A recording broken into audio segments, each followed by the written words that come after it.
Hey guys, welcome back. This is one of my post-breakup healing series. If you are struggling with it or just want to let it out, my comments section is always open and make sure to subscribe after watching this video.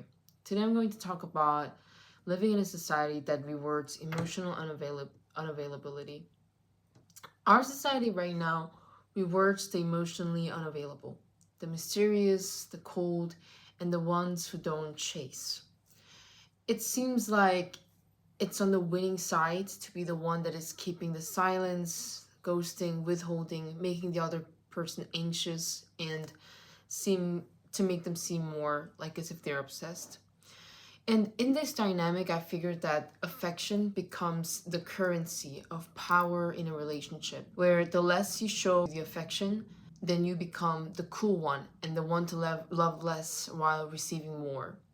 It goes hand in hand with this quote that used to be really trendy, which is I attract, not chase. And I think there's a valid point into this. But the more important thing is that we mock those who still believe in being romantic, waiting forever for to be with someone, and just kind of label them as either clingy or cringe. I decided to make this video because my previous partner was lying to my best friend of how much I was clinging to her, begging not to break up with them, although this didn't really happen quite exactly, but that's not what matters, right? I viewed this as an attempt to put them into the dominant position in our relationship so that people think they're the one on the winning side, they're the cool one. If we were to keep using this affection as a currency to assert dominance in a private personal relationship, the world is going to be even drier place than as it is now. We're already living in a world that is governed by uncertainties, harshness, productivity, an oppressive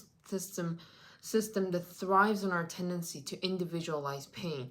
We don't really connect people on a deeper level to share pain without feeling guilty or feeling sorry for the other party, even though you definitely can, obviously to a certain extent, and given that you are also listening to their pain. But because we have stopped connecting with people and therefore individualize our pain, we start to slowly perceive people who are more detached, less affected, on the cooler side, even though it may not actually be like that inside. I guess it also goes hand in hand with the dating culture right now, where we use those dating apps to swipe on others endlessly until we find a better, and another better one, because there are so many options where you can continuously find someone, and that when you get more likes, it's emotionally validating, and there's no expectation to reply to every single likes you receive. I think therefore it renders people who are more clingy to the other person to be seen as cringe and the one that who doesn't get a lot of validation or affection from other people. So in this sense,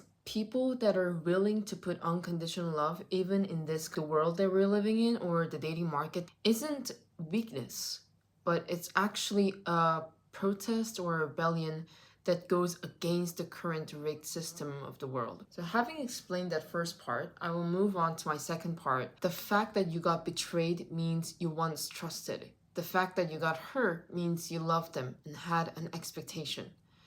To avoid these risks, because you're scared of the potential consequence, is to never live.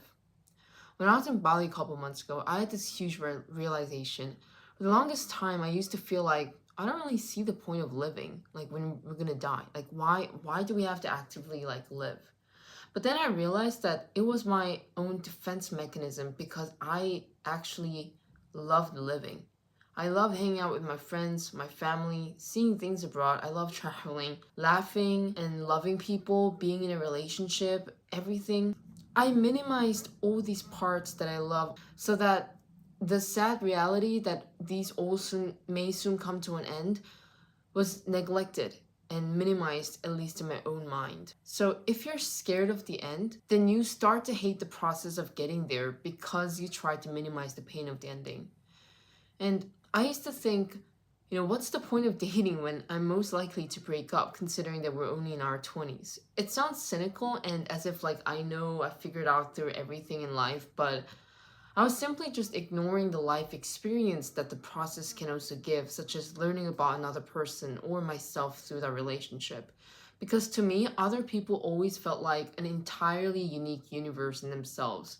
And the memories that me or the other person, those two build at the time, are so uniquely specific to me and them. So I similarly stopped viewing and minimizing dating like I did with the process of living. Even when it might seem so worthless when you're young, because I know that I've only been saying these because I was so scared of the end. I guess the question is, really think about if you actually don't like the process or you're just scared of its consequence and things to learn afterwards. Because if your answer is the latter one, then when are you going to start living? Comfort blinds us with its sweetness, leading to complacency, but then pain helps us grow and actually live our life. I have previously defined my own values to live or to experience, in other words. And I realized that if I were to truly do those actions like living and embracing, then I first need to embrace the pain of the end, even if it may deeply hurt me. So, yeah, I don't think emotional unavailability is cool. They're just scared. But I'm not blaming anyone because they're built and practiced since childhood, and everyone hates pain, especially if it's invoked by other people. I can never define what's right and wrong,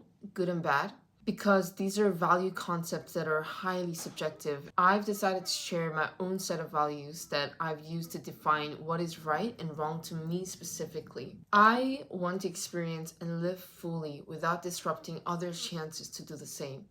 Even if it hurts, if it helped me to experience things like learn and grow, it was a worthwhile experience. Anything that I do something that betrays my own integrity would hurt others and not let others to live in the way that I would want is something that I would therefore define as bad. And I fully believe in the statement that the discomfort is the price that I have to pay for a life that I deem to be right, which quite closely aligns with the conventional definition of fulfilling. So, if you cried at a commercial, good. You said I love you too early, okay? You felt joy like it was fire. That's amazing. That's the best thing that you can have. It can happen for you. This world is numb enough. It's so harsh enough, and don't try to shrink your softness. Don't try to shrink your personality and willingness. I can say proudly that I don't want performative dating behaviors that favor emotionally unavailable traits and discourages our authentic and emotionally mature ones. I am willing to put everything, even it might hurt me, because I took the courage to be no longer get scared of the process that eventually leads to a painful ending. And before I finish, this is not a sign to text someone or reopen the wound. I think as much as trying and connecting with others is important, and that includes those who were unavailable in your life, but texting them after a while randomly because you think something was a sign or because you got reminded of them all of a sudden, it may feel justified to you, but it might be completely surprising and anxiety inducing to especially unavailable people. Unfortunately, that's what I deem to be not respecting or considering their emotional capacity. So, I guess the practical step that I would like to give you is that, first of all, really think about if the other party is also ready, and then define your version of good and bad when it comes to the approach of living and loving. Step two would be to see if you're ready to embrace the pain as well that is involved in the process to pursue something that is good or right to you that you've defined in step one. Because I think it would inevitably involve one. If you're not ready to bear, then you can stay where you are.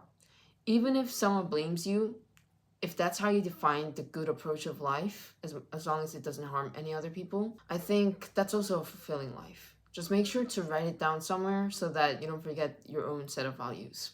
So yeah, thank you for watching, and I'll see you with my next videos for this series.